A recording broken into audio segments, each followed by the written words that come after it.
We're gathered here today to mourn, celebrate the F1 career at the racing Red Bulls that was Checo Perez, for he's gonzo, kaput, se acabó, the end for the one they formerly known as the Mexican Minister of Defense. And it's about time too, let's have it right. I don't want to be the one to dance on Checo Perez's grave, but he leaves me with no choice. Just when I thought I was out, they bring me back in. Checo Perez fans are pure in their particular brand even, of them being unreasonable. Unreason is the fountain from which they drink. Please see as you exhibit A, even Checo Perez's dad, Antonio Perez Garibay. Only a couple of weeks ago even, he was chiding Ralf Schumacher, goading him for his choice of who he wants to love.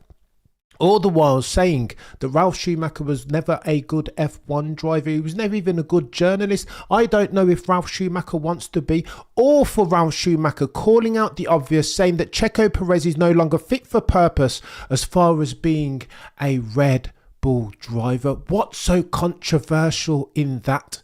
So to Checo Perez at each and every single juncture, all I hear out of that dude's mouth of late has been excuses. Yeah, when I get the car underneath me, when the car handling dynamics suits me, all the while Maximilian Verstappen is doing nothing if not winning races and therefore championships. Checo Perez's dad said this as well, didn't he? That I've got every confidence that my boy Checo Perez will be a champion one day if indeed the team can give him the car. What's he smoking? Give him the car. What car? What is he talking about? Max Verstappen has been fighting tooth and nail to fend off a fire-breathing dragon in Lando Norris in the quickest machine on the grid in 2024. So what are we talking about here?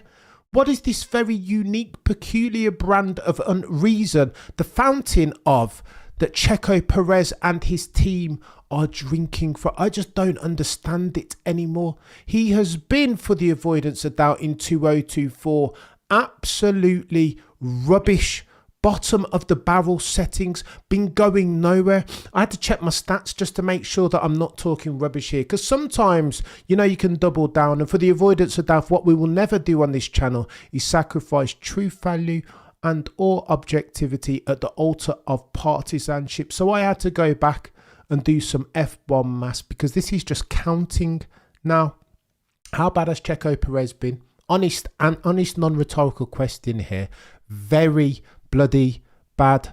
Lest we forget earlier on in the season when the Charlie Mavidra family, the 51% owner of Red Bull GmbH, when they were in attendance and wanted to see an impressive showing from Checo Perez, what did Checo do? Yeet it into the barrier. Unacceptable. Big red cross. How many times has Logan Sargeant outqualified Alex Albon before again his F1 career came to an untimely end? Zero. Logan couldn't even outqualify Alex Albon, his teammate in the same car. I put the question, the supposition at you this way then. How many times has Logan Sargeant outqualified Checo Perez? 6, ladies and gentlemen. It's not good enough. Now surely that's just Checo Perez bringing shame on the family name. His heritage, of course, is Mexican, and so many stars and fighters have come from there. Please see as your exhibit A, Julio Cesar Chavez, Marco Antonio Barrera et al. These are where the warriors come from. So what is Checo Perez doing?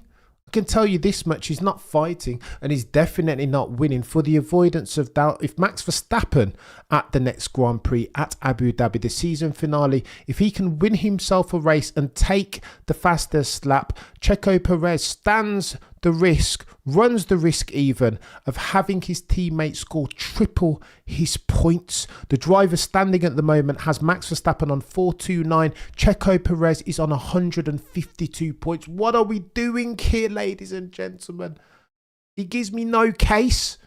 He is not the one, nor is his father, to be talking, not at this moment, if ever. How very dare you, Checo Perez's dad, Antonio Garibay Perez, say that Checo needs the wheels. Once he has the wheels underneath him, he can become a champion. Are you having a giraffe?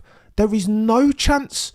Zero. He is gonzo. Of course, they're saying the race and ESPN potentially that Checo Perez might take up an ambassadorial role, because for the avoidance of doubt, he still brings in $20 million by dint of Carlos Slim's sponsorship each and every single year. That has to count for something. So too, he sells a lot of energy drinks in North America and South America, and that absolutely has to count for something. Liberty Media are happy for his presence, able to continue growing in growth markets like Latin America and North America. Of course, tick, tick, tick. But at some point, surely F1 has to be a meritocracy, and therefore performance matters. You want me to throw at you another stat? Let me tell you this. Over the period, the last 4 years that Max Verstappen and Checo have been in the same car, Maximilian Verstappen, as near as makes no difference, has doubled Checo Perez's points tally in the championship. Cumulatively, Max has 1853.5 points. Checo Perez has 932. That now is unacceptable, ladies and gentlemen of the F1 jury. Who will replace him then? Because that surely is the next topic, the hot topic, the next one on the docket. Rumour and word on the F1 curb, if indeed that's something that you're invested in, is that Isaac Hodger, currently second in the F2 championship behind Juan Bortoleto, he will supersede one Red Bull Racing Checo Perez by dint of the fact that Liam Lawson will get the promotion. So Liam Lawson will sit apparently alongside Maximilian Verstappen in the big seat Red Bull Racing, and then Isaac Hodger, current F2 driver, potentially F2 champion, he will join, sat alongside one Yuki Tsunoda. And I don't know where I sit on that. Listen, at this point, as far as Checo Perez, I do know where I sit. I'm lying. Anyone is better than keeping Checo Perez. For Red Bull Racing, they are Checo Perez is bringing shame on the family name to all related parties, not just Red Bull, but Christian Horner et al. Max Verstappen is not happy with this, for he doesn't have a rear gunner. Lando Norris even spoke to it of late. There are pros and cons from having a doormat as a driver, a sleeping policeman. Yeah, of course, you won't get challenged like Lando Norris is by one Oscar Jack Piastri. Tick, that's a positive.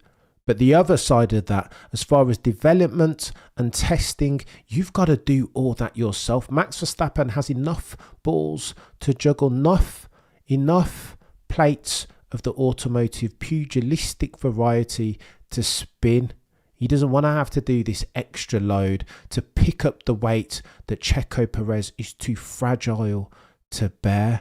Ladies and gentlemen, they've got to sort it out, because the Red Bull Racing Bods, the guys and girls at the factory in Milton Keynes, they are about to have sacrificed 40% of their bonus at the altar of Checo Perez's material underperformance. Smoke and reload, you are an absolute legend. I desperately didn't want to go scorch earth today, but I am struggling not to. I hate people that talk the talk only for them to never ever walk the walk, and Checo Perez in 2024 has been nothing if not that. Red Bull need to move on, and have done, by virtue of succeeding Liam Lawson in the head chair alongside Maximilian Verstappen. Colapinto was in the running, but he kept crashing, did he not? 2-3 crashes consecutive races. That's not good. We can't invest in that again. Red Bull Racing are keen not to repeat the mistakes of Christmas past, and at this point, who can blame them? Ciao, Checo Perez. It was nice knowing you, sir. Enjoy the rest of your non-F1 life. What are we doing here, ladies and gentlemen?